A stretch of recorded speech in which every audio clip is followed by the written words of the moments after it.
Hello, everybody, and thank you so much for spending time with me again today. I am super excited today because I am chatting with Æiden Swan. Æiden, please can you tell us a little bit more about what you do and why you do it?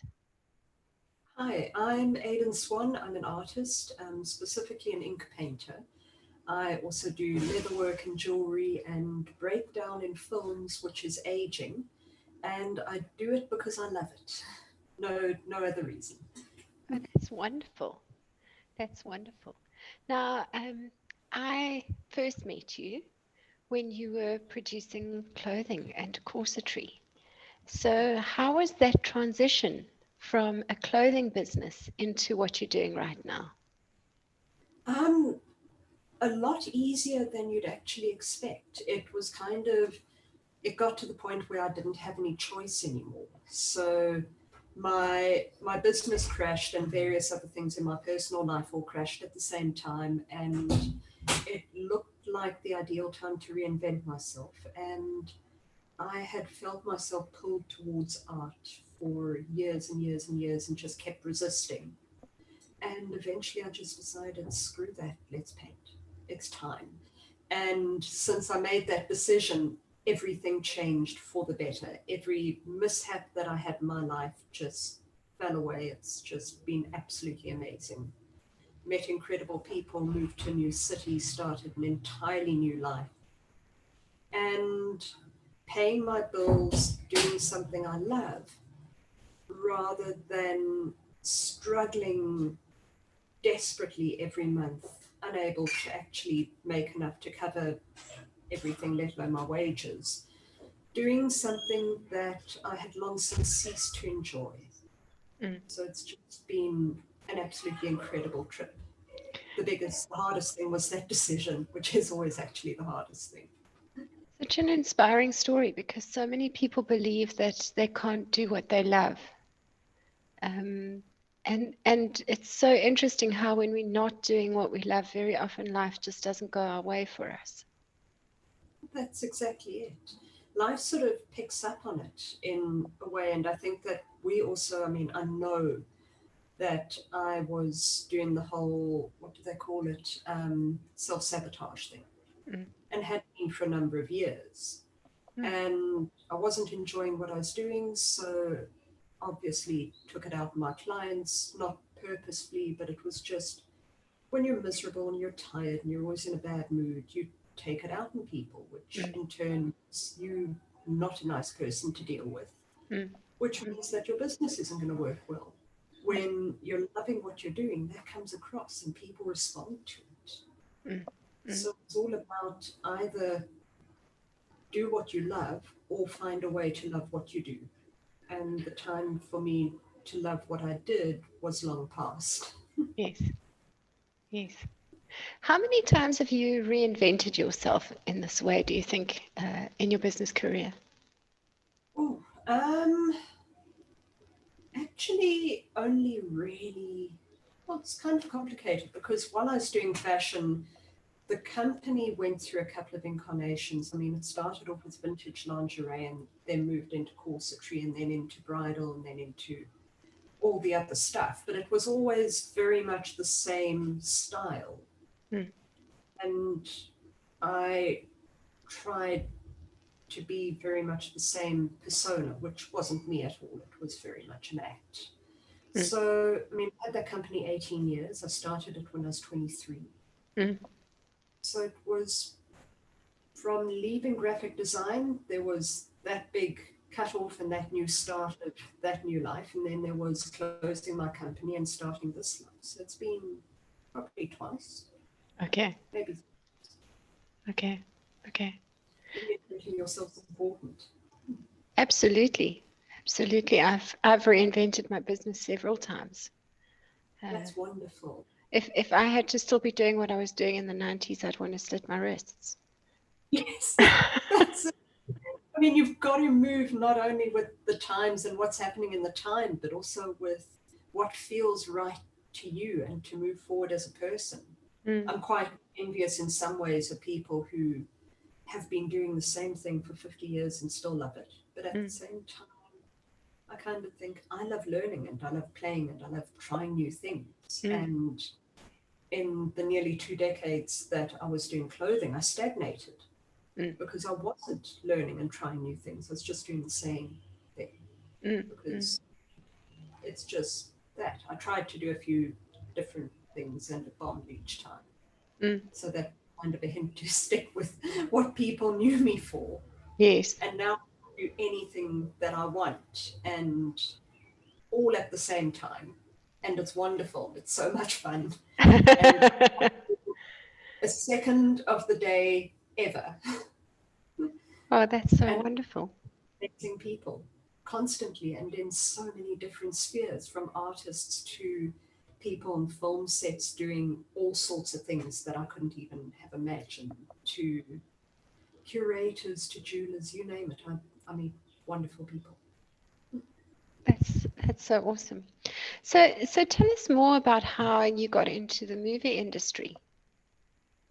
That was actually through a friend, and she was working on a particular show, and she knew that I had done quite a lot of very weird things with fabrics in the past. So she sent me through the sample saying, "Can I make this?"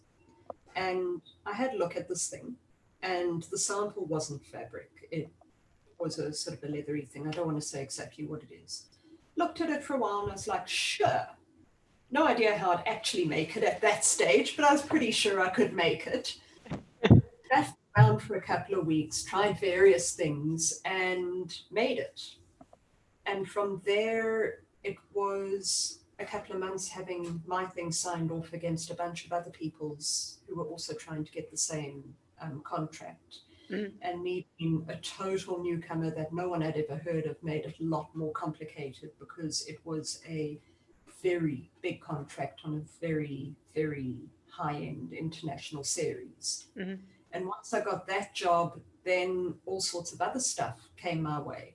mm, She was in set deck, which is decorating all the sets, coming up with what they look like and creating the place where the actors work. mm. And she was like, "You can do breakdown." I was like, "Sure, what's breakdown?" Breakdown is aging of Yeah. fabrics and paper. Okay. And there is nothing more liberating than setting something on fire. 18 years making things perfect. Now I get to destroy them. But it's actually, all jokes aside, it's something that I had done for a number of years in a rather limited capacity Mm, because I had been creating for a certain clientele historically correct, historically perfect items that needed to be aged mm, to look like they were a century, 2 centuries old, whatever. mm, So I had done that before. It was just taking it to a whole new level. mm. And because of my history with fabrics and understanding of how fabrics wear, how they how they will age, where to add, where to take away, Mm, it comes naturally to me. mm, So I've been doing that ever since on a couple of productions because once one person sees her work, then another does, and you start getting phone calls, "Hey, can you do this for this production, that for that production?" mm, mm. So that's actually become my second to main source of income, which is absolutely fantastic. It's so much fun. And also with my artwork, I got contracts for doing art-based creations on film too, for Mm. doing cake painting in the new Raised by Wolves series, um, doing another, creating a book for another series that I can't talk about yet, Mm. which is going to be absolutely awesome. It was one of my dream jobs. I got a phone call asking if I'd be interested in this, and I nearly fell over. Mm. So it's all, everything works together. It's all this just one big happy conglomeration because I also put the breakdown into my artwork. So Yeah, it's all moving across all the spheres. that's so wonderful.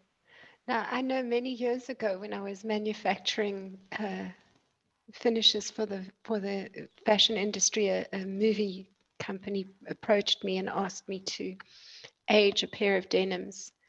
And it's not as easy as people would think. You don't just go at it with a wire brush and get an authentically worn look out of it. You have to understand how it's going to sit on the body and where it's going to wear and how. Yeah, that's exactly it. That's why breakdown is actually an art. It's beyond a craft. It's telling a story through fabric and telling a story through paper. It's, I mean, I had one that came in not too long ago where I was given all of this paperwork, and the brief was to make it look like it had been moldering in a damp room for 30 years. Wow. Yeah. So firstly, what does something that looks like it's been moldering in a damp room for 30 years look like? Yes. And second, how to get those effects. Yes. And to do it quickly, to do it efficiently, and to do it in a way that isn't going to sort of flake off and leave all sorts of pigments and stuff on the actor's hands when they handle it, unless that is, of course, part of the brief. So it's very much it's a secret alchemy of how to do it. It's at this stage quite fortunate, I think, that I grew up very poor, and in hand-me-down clothing, or if it was new clothing, I'd have the same clothing for years. I had the same school uniform, single school uniform for my entire high school career. And it was looking at how clothing aged over years and years and years that I was wearing it. Does it bleach? Where does it bleach? What little folds is the original color still there? Where is it worn down? How's it worn down? Does it go fluffy? Does it end up more fibrous? It's so many tiny, subtle details. And it also brings in my love of antiques and history, and everything brings it all together. It sounds like you're having a fantastic time. I am so much. What a wonderful transition from a business that was making you tired and grumpy to one that is enlivening you. That's it. I mean, it's just things that you can never imagine. I spent so many nights awake when I was thinking of closing down the fashion company, being, how am I going to support myself? How can I make money? What can I do? Where can I take it? What if art doesn't work? What else can I do? Because I don't want to go back to sewing. There's no way in hell I'm going to go back to sewing. I'm also not going to be a maid or anything like that. I've done that in the past, so I'm not pushing it. Or it's just, it's when you've spent 20 years stagnating and you realize that you've wasted most of your youth, it's how do you move forward from there and to make the rest of your life count. Because when you're 40, there isn't time to screw up again. You don't have another 20 years to faff around and then think, oh yeah, that didn't work. It's now is the time to really, really do what's right and what you feel called to do, and to make it work. I love that. I love that. And you know, from the outside looking in, I don't feel that you wasted those 20 years. I always used to admire your brand so much from the outside. You did really amazing work during an epic time when nobody else was doing anything at a quality that you were producing. Thank you. And do you know how many of my friends own your corsets? There are well over 6,000 of them out there. In 2007, I hit just over 6,000. And the company carried on going until end of 2016, beginning 2017. So there's probably about 10,000 of them out there. So I'm not surprised at all by how many are out there, I'm actually more surprised by how seldom I find them coming up secondhand. Mm. Oh no, the ladies who've got them aren't going to part with them. No, I mean, I say I wasted it purely because I was not doing the stuff that I wanted to do. Mm. I got pigeonholed and I ended up doing something that was very much, I had long outgrown. That wasn't me. And I appreciate that other people loved it, but I feel that I could have taken it so much further and done so much more, but I had 7 mouths to feed. Mm. So I couldn't be taking all sorts of big adventurous chances with changing style and doing things that may not have sold or may not have worked, because it wasn't just about thinking about myself, it was thinking about my staff too. Because when you've got a company, your staff actually come first. They're like children. Do you think it's actually in some ways beneficial to have a smaller business without staff, where you can be more agile and try more things and take more risks and possibly make more mistakes along the way, but at least then be able to evolve it and do different things with it? I think that's where I am. And I've been at that place a few times. I mean, I started the company on my own, and then I got 1 or 2 people, and then I cut back and went back on my own again, and eventually ended up with this big factory. And when you're that big, you can't cut back again, really.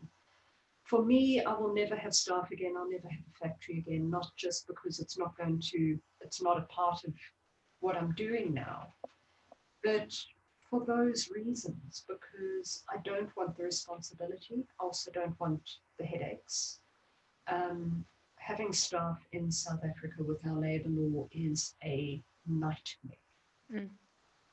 And I feel very sorry for anybody who is at that stage, but it's also, you need to do what's right for you. If you feel that you need to manufacture en masse, and whether that en masse is having one person helping or having a factory of 1,000, awesome, do it. But for me, I like to be individual, I like to be independent, and I like the feeling that I can pick up and go anywhere right now. I can do what I'm doing anywhere in the world. I don't need to worry about anybody else. I can experiment, as you said. I can do 15, 20 different things in different parallel occupations if I want to. I'm only supporting myself. And also, because I'm only supporting myself, my income is actually far smaller. So I'm not earning or bringing in even a tiny fraction of what I was with my clothing company, but I'm actually earning more because I'm not paying out all of that extra to staff, to suppliers, to huge rents, to all of that. So it's more about realizing what's right for you at that stage. And I do not regret for a second having the factory, having that experience and growing my company and becoming an actual company rather than just a person, an independent designer. It was an incredible experience, and I've learned from that experience, and that's taught me what's right for me right now. Your words really resonate with me because I'm in a very, very similar place where I'm earning less now than I did before, but I see more of the money than I used to. That's it. And you're more independent. You're not panicking every month over who you need to support, who you need to look after. So different. Do you feel that the onerous labor laws are pushing more businesses to actually outsource? Yeah, definitely, 100%. I mean, it's known that it's not a short while ago anymore. It's now probably, I think it's about 10 or 12 years ago, they decided the labor union, fabric union decided to double the the minimum wage, which is awesome on the surface because people get more money, they get to live better. However, what happened with that was that they closed down 300 factories overnight because factories could no longer afford to actually pay their staff. So those people closed down. They either left the industry completely or they outsourced to China. And I've seen this happen time and time and time again with factories across the board in this country, small businesses who they'd love to support local, but they just can't afford to in terms of minimum wage and labor law. I mean, when you can't fire someone easily because they're a problem, you're also not going to be hiring new people. Yes. And in the end, it leaves a bitter taste, and they just don't because it's not worth their while anymore. Yes. And it's so sad because there's so many incredible people in this country who want to work. It's the few who do cause the trouble, plus the difficult law, which is meant to help people, which is actually hindering them. Do you think there's any kind of a solution for that kind of catch-22 that businesses are in? My solution would be incredibly controversial in that I would say do away with almost all labor law. Because if someone can fire staff because either their company is not doing so well or because that staff member is a problem or for whatever reason, if they can fire them easily, they can hire them easily. If that doesn't mean that they're going to be abusing staff.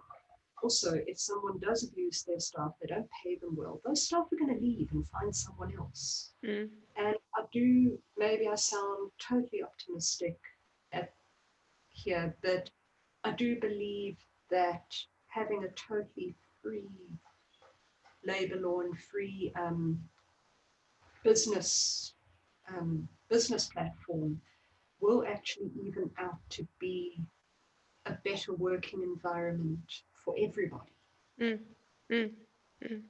Yes, if people are more accountable for their own behavior, then they'll adjust their behavior accordingly. Exactly. I mean, if you get a reputation for being a terrible boss who doesn't pay their staff well, you're not going to be getting staff. So it's in every company's best interest to treat their staff well, to have added perks, to actually invite people to come and work for them. And if those staff know that if they do steal or whatever, they can be fired and they can be replaced, then they are going to try and work harder to keep those perks.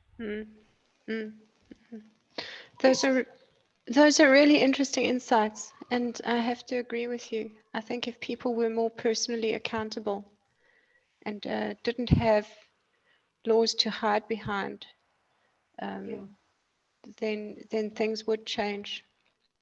Yeah. So getting back to the now and the happy stuff.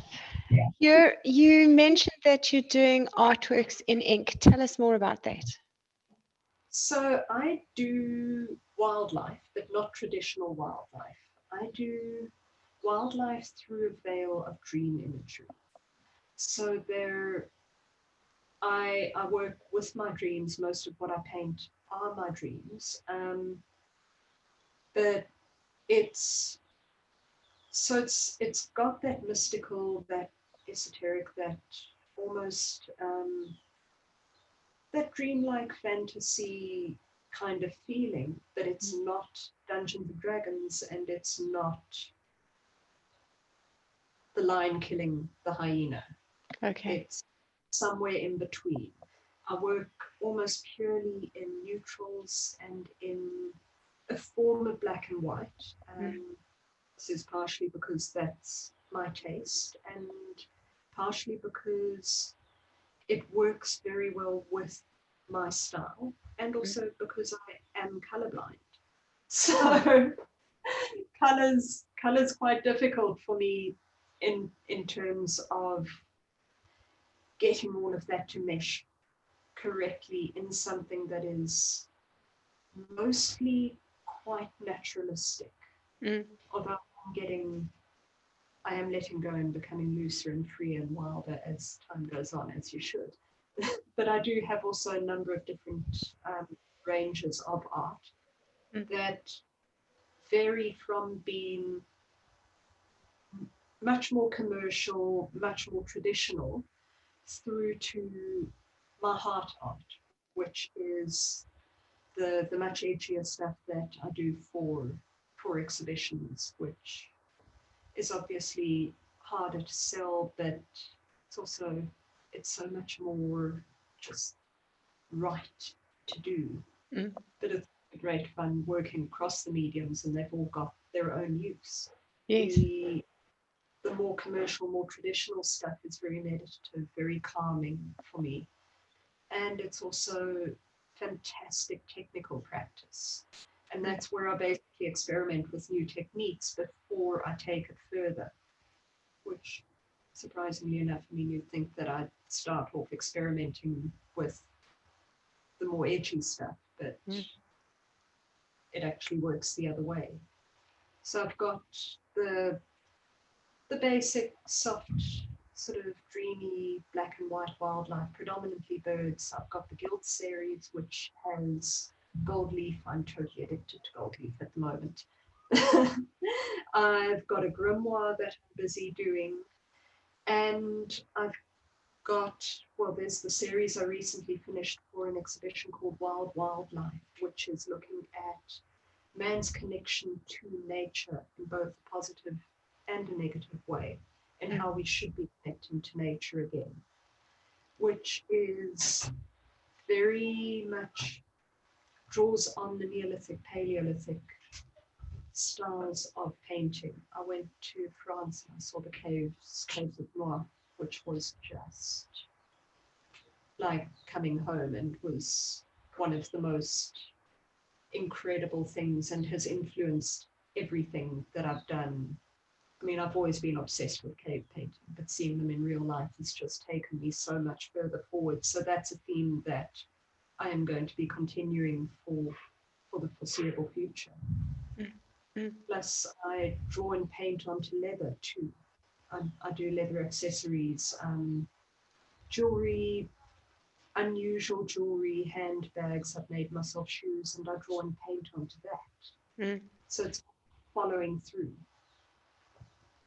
Wow, that's quite an impressive array of things for an artist to be working on, especially one who's colorblind.